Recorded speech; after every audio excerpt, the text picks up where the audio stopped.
जैसा मेरा मन चाहेगा मैं वहाँ बैठूंगा, जैसा मैं करना चाहता हूँ मैं वैसा करूंगा।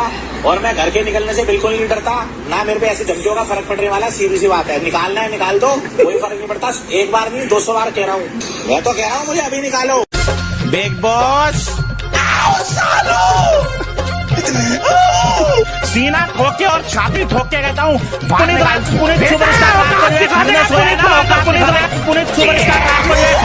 हिंदुस्तान के एक एक कोने तक मेरी आवाज जाएगी। एक एक इतिहास के पन्नों में मेरे डायलॉग लेके जाएंगे। यहाँ वहाँ हर जगह पुलिस सुपरस्टार का चर्चा होगा। आग लगा दी, आग लगा दी, आग लगा दी।